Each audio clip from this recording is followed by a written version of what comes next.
Today, we'll be going inside a version 2 gearbox and learning the different parts and how they make your BBs fly. This video is brought to you by the Airsoft Reviewer 1 and evike.com. Warning: disassembly of any AEG or AEG gearbox should be done at your own risk. This video is for education purposes only.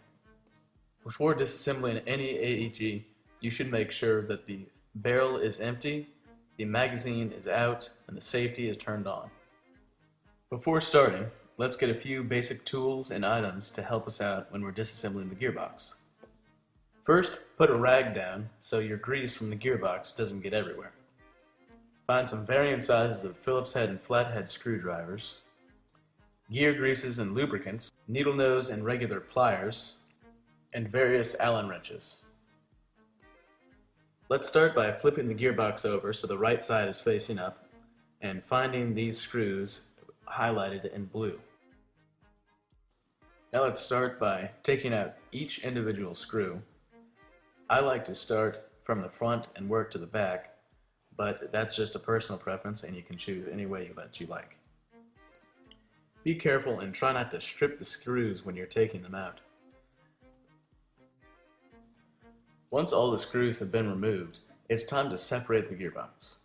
To reduce the risk of flying parts, you can insert a small screwdriver into the hole marked by the blue arrow. Push in with the screwdriver and slightly lift the gearbox half, and then release the tension on the spring and pull off the rest of the gearbox. Before we start removing the internal components, first we must remove this spring highlighted in blue, connecting the tappet plate to the gearbox. This is done simply by using a pair of needle nose pliers, grasping the spring, and removing them from the peg on the gearbox.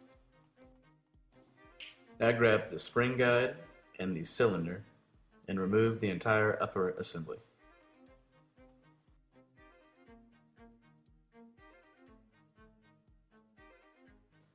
The spring guide is the base of the spring. All of the pressure from the spring being dragged back is placed on this. Spring guides can be made out of plastic or metal, metal of course being better. On these spring guides we can see ball bearings. The bearing displaces the force evenly along the guide and are needed for heavier springs. Now let's look at the spring. This is the main power source for an AEG and determines its feet per second. Of course, compression also plays a role, but the spring is main. Now let's look at the tappet plate and the air nozzle. The air nozzle and the tappet plate are connected at the front, like this. When the sector gear rotates, the little silver nub you see in the video pulls back the tappet plate, which pulls back the air nozzle, which allows a BB to be loaded into the hop-up changer. Now let's look at the cylinder and the cylinder head. The cylinder is an empty cylinder which the piston moves through and air is compressed in. The cylinder head goes on the end of the cylinder and is where all of the compressed air in the piston is forced through by the piston head. Oftentimes AEGs lose velocity due to poor compression from the piston head and this part. Now for the piston and the piston head. The piston is what guides the piston head through the cylinder until it impacts the cylinder head. The teeth on the bottom of the piston are engaged by the sector gear and are used to pull back the piston. The rails on the sides of the piston are engaged by the rails on the sides of the gearbox to keep the piston on a straight path. The piston head is attached to the end of the piston and impacts the cylinder head. These also may have ball bearings as shown here.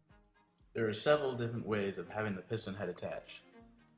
This one is attached with a screw at the top of the piston head.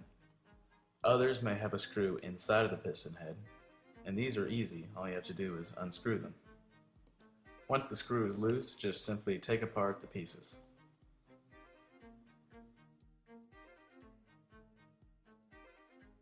Others may have no visible screw, so you're going to have to take a piece of cloth, wrap it around the piston head, then tightly grip the piston head and screw it off of the piston. Now we'll move on to the gears. First, we can take out the sector gear, which is this one. If the bushing comes with it, just keep it there.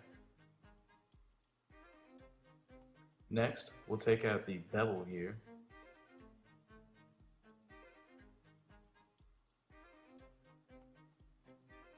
Now, the anti-reversal latch. And lastly, the spur gear. Now let's remove the bushings from the gearbox. Simply take them out with a flathead screwdriver or push them out from the other side. Bushings allow the gears to spin freely in the gearbox. Now that everything is out of the gearbox, I'm going to take a moment to clean it up and get all the original factory grease out of it. Be sure to do the other half too. Now let's replace the bushings, or if you have them, add new bushings. The bushings should fit tightly in the gearbox. You might have to push them in with your finger or the back of a screwdriver. Now let's talk about shims. Shims are little metal washers that you place in between the gear and the bushing to raise or lower it. Adding too many shims can lock up your gears, while too little can make them loose and break teeth. You have to find an equilibrium in between.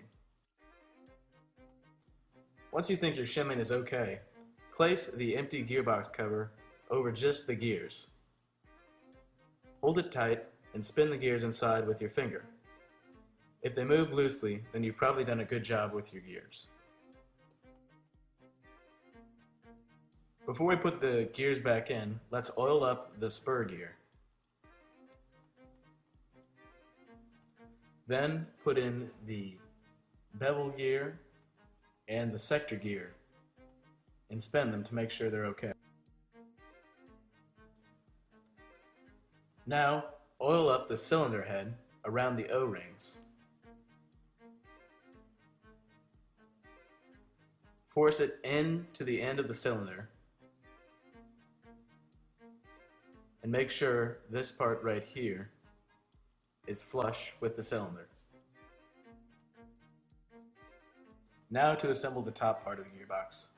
Put the piston assembly into the cylinder assembly, the air nozzle onto the cylinder head,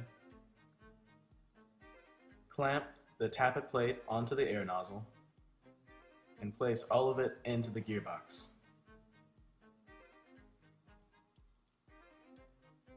Don't forget to oil up the rails on the gearbox.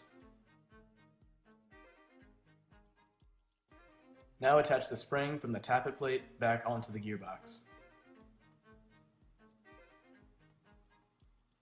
Put the irregular end of a spring into the spring guide and slide it into the piston. Now we're ready to put it all back together. Make sure everything is okay and in its place. Take a screwdriver and push the spring guide into the gearbox. Be holding down the cylinder while you're doing this so it doesn't fly out. There's a little notch in the gearbox that the spring guide fits into. After some toying around, you should find it. Now that you've made sure everything is okay and in place, place the other half of the gearbox over everything. You might have to toy with the spring guide a little bit, or push in the cylinder head like I have to do here.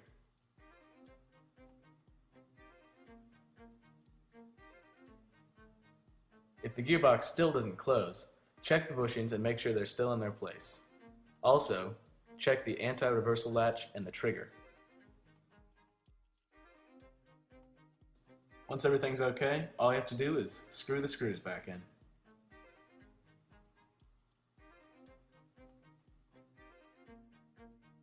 Pat yourself on the back. You're done.